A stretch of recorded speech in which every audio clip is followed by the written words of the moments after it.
accepting your reality, accepting your truth, allows you to remember. Let's get into it. So, I was doing some stuff and I remembered the beginning. I remembered everything. And now I can forgive myself even more. Because when you are born into chaos, when you are born in dysfunction, that is the norm. That is what is normal.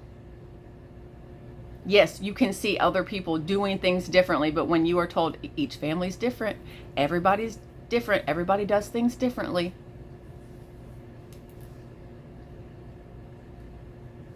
you learn that that is the real right way.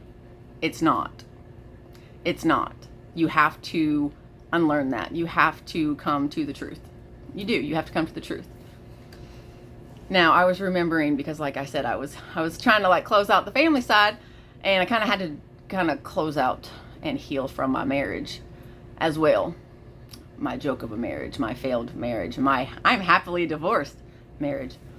And I remembered at the very beginning of our relationship, we both cheated. We both cheated on each other. The difference between both of us was that once it was all said and done and I realized what just happened, I reached out. I said, hey, I need to talk to you as soon as possible. Prefer it to be in person because that's just who I am. I would rather sit down and have a conversation look, I'm going to own up to what I did, even though it sucks, but I'm going to own up. So we were both living in 2 different towns, so we meet up at a location. We are both in our vehicles, so he hops in my vehicle. I tell him, I said, hey, look, I slept with 2 guys. The first one, I tried to say no. I did everything I was told to do. I have a boyfriend. I have a boyfriend. I have a boyfriend. I have a boyfriend. But he wouldn't take no for an answer. And at that point in life, coercion was a thing. I could be coerced into doing whatever the person wanted me to. So I did everything that I was told to do. Hey, you have a boyfriend. Okay, but as a traumatized, sexually abused person, I also knew that if I didn't give what was being asked or told of me, I would get hurt. Or that they would take it anyways. And if it got to the point where they were just going to take it, it hurt. It hurt worse. It did. So after that, I was like, well, I've already done it, so I might as well do it with someone that I actually want to. So that's what I did. That's what I did. And I told him that. I said, hey, I had sex. I slept with 2 people within a 24-hour period. I did. I did. He gets out, punches the shit out of his car. It's not even his. His papa is letting him borrow his car. He gets out and he punches the crap out of the car. That should have been my sign. That should have been my sign. Because when he got back in the car, he tells me that he let another person give him oral sex. This person groomed him. This person sexually abused him. Found that out later. But the difference of both of us was this. I was willing and able, and I did own up as soon as it happened. As soon as possible after it happened, I told on myself. I owned up to it. Confirmation. Give me just a second. He told me,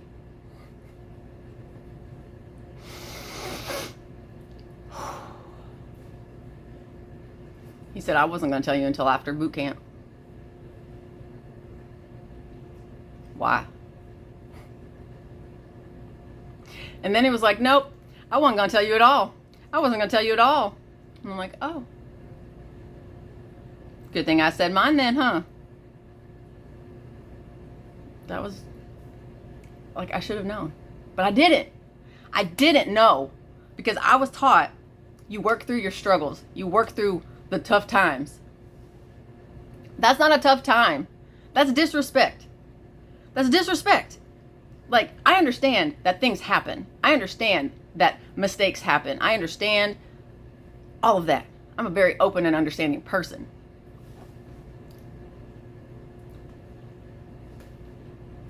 But if you were willing to hide it,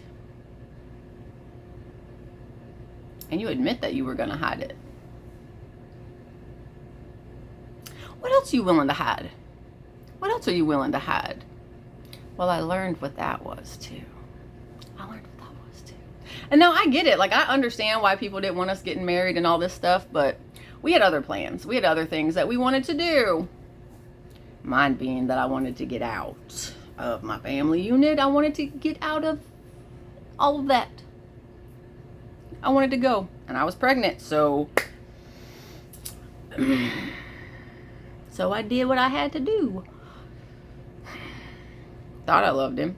But then when he pulled in all of the benefits, it's kind of hard to say no. It was hard to say no. It was. Because we broke up after I found out I was pregnant. Like, we both knew I was pregnant, and we broke up. We should have stayed broken up. We should have stayed broken up. But we didn't. And then after we got married, I was really shown that he did not want to be with me. Or he wanted the perks of being with me. He wanted the benefits of being with me, but he didn't want to actually be with me. He didn't.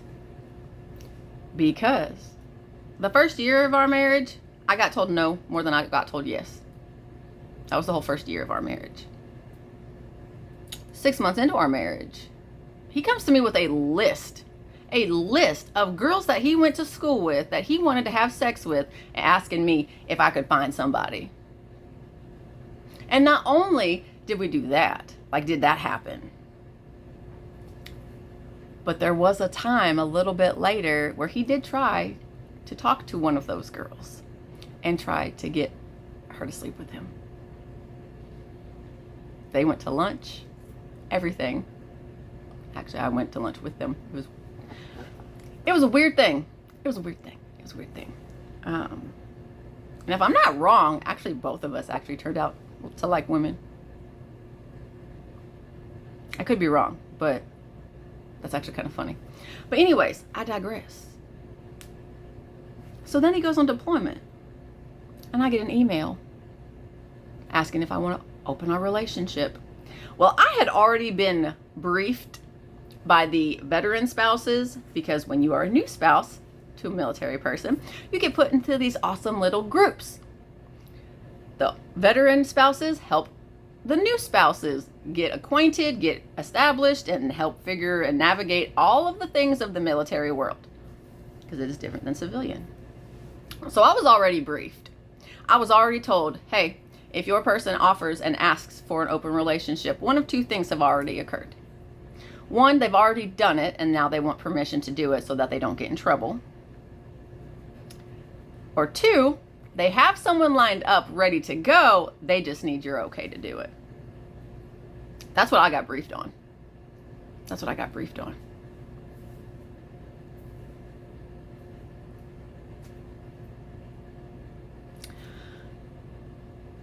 That deployment is when I talked to my parents, asking for help to get out of my marriage. And when I was told no, and watched them go and help the brother with his, I said, okay. Now, it wasn't a 100% conscious decision. It was a lot of subconscious. It was a lot of protecting myself and just doing what I got to do, because I was told divorce isn't an option. That's your husband. Work it out. All right. Duly noted. Cool beans.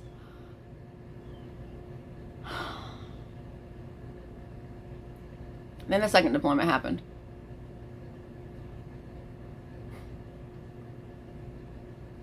He was just mean. He was just hateful and so mean.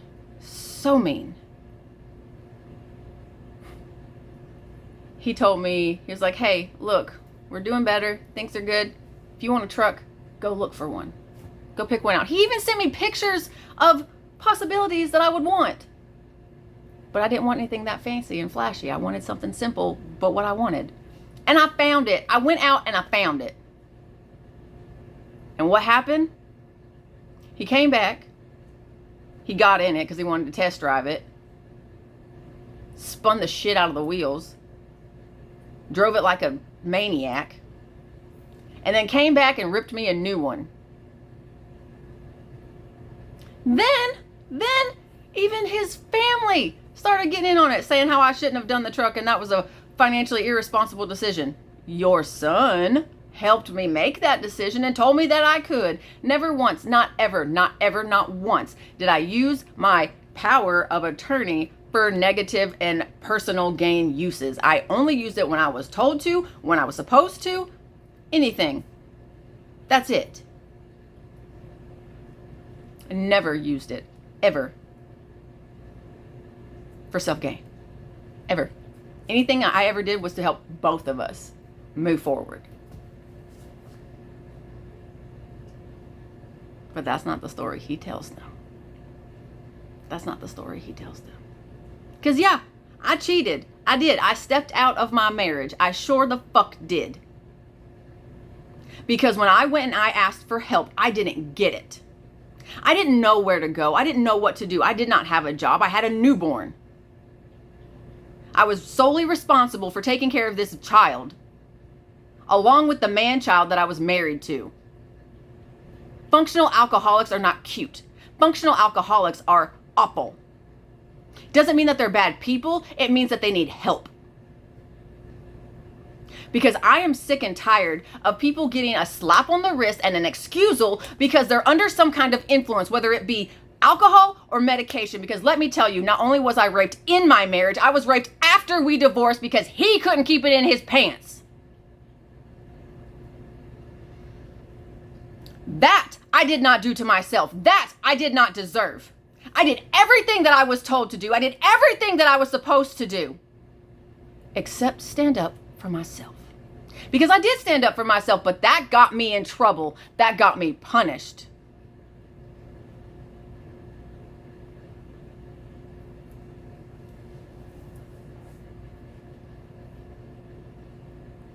But he has the luxury of not remembering. He has the luxury of having short-term memory loss. He has the luxury of living his life and having his freedom. Because anytime I ever tried to report anything that was ever done to me, nothing happened. No justice came to me. Ever. Ever.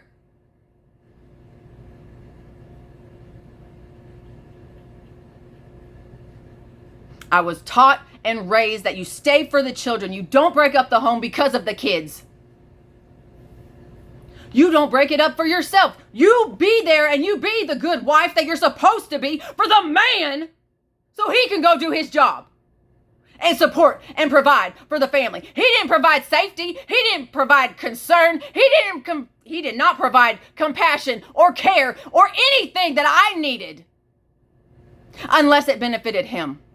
And then when I was responsible for taking care of him, I was his caregiver. Legally, I was legally his caregiver. I have the paperwork to fucking prove it. Not only was I his caregiver, but I was his power of attorney on both the financial and the medical side. I was entirely in charge of him and taking care of him and making sure that he was okay.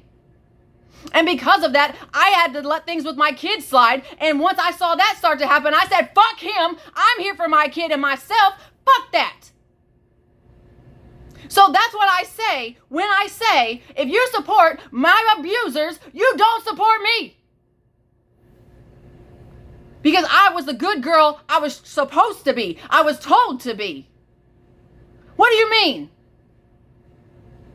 I did everything that I possibly could to not only keep myself safe, but my kids safe, while also doing the things that I was put in charge to do and given the responsibility of. But that even got thrown back in my face.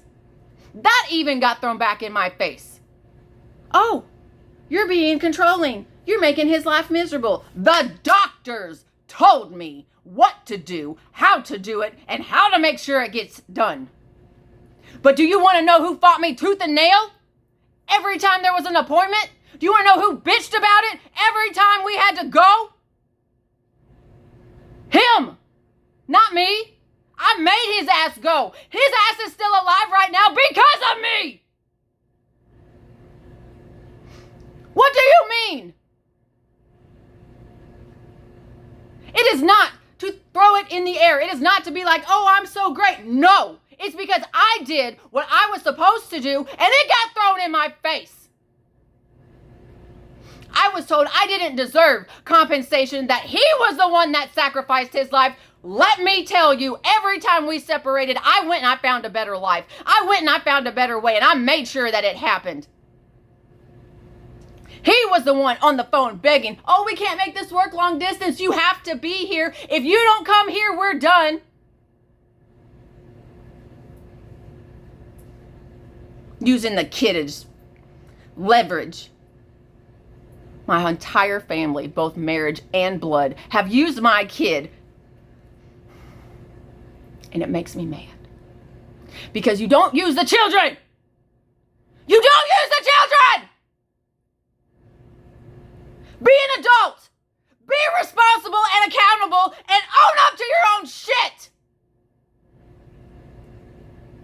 Do not use the children. Leave the children out of it. Leave the children out of it.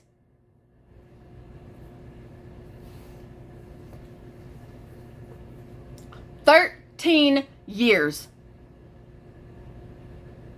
13 years is how long it took me to break out and get out.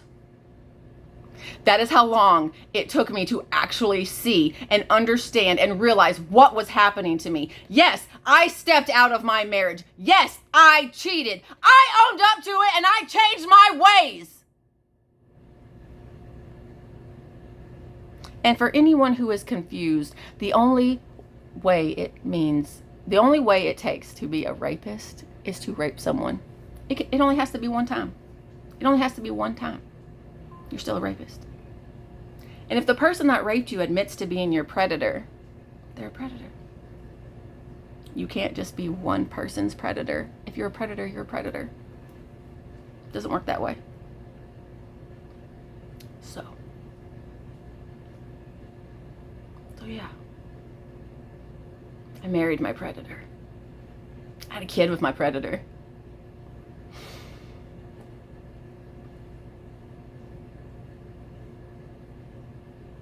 And I have that voice note. I have that voice recording. That way, if I ever get any doubt, I have that to remind me that he owned up to it himself, to me, in private. But he won't own up to it publicly. He won't even own up to it with his kid. He has the luxury of not remembering. And yeah, he says that it makes it worse for him. But I wish I could forget. I wish I could forget waking up. Thinking that I'm being woken up for work. Because I was still his caregiver. So I let him stay sleeping in the same bed as me, even though we were divorced. And I woke up to being raped.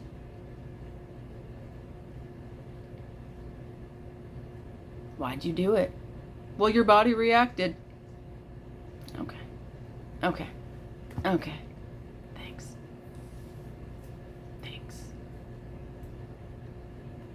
So no, you're not alone. Know that you are not alone. I know that there are others out there. I know that there are others out there who are still in those abusive relationships. When I am placed in someone's life, it is for a reason. And what I have realized lately is that reason is usually to open up your eyes. I know a lot of people are like, oh, you just want to go around breaking people up. I know it feels that way. I know it seems that way. But it is literally to save somebody else so that they don't have to go through what I went through for as long as I went through it. I watched my egg donor go through it. 30 some odd years of marriage. I don't want that for anybody else. I don't want that for anybody else. No one deserves that. No one deserves that. So if you're one of those people like, oh, I stayed for the kids, that is not something to be proud of. That is not something to be proud of. Oh, I stayed for the kids. That's nothing to be proud of. That is nothing to be proud of.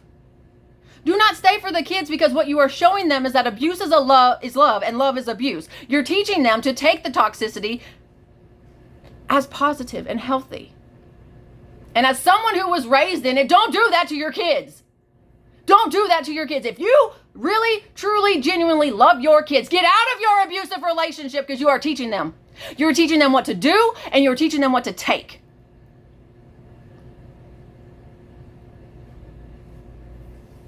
Fortunately for me, I started healing when I did. Because now my kid knows the difference. My kid knows the difference. My kid knows how to name it. My kid knows what words to use and how to understand it. And if they don't, they come and ask questions. My questions didn't get answered. No one liked answering my questions. So I will answer their questions every time. I will make sure it is as age appropriate as possible, but I'm going to be honest with them. People are like, oh, you shouldn't be telling your... How many times have we heard that when a child finds out about something that happened to the parent, they immediately go, why didn't you tell me? Well, it wasn't any of your business. But we know that children pay attention more than we want them to. And they see things that we don't think they see. And they hear things that we don't think they hear.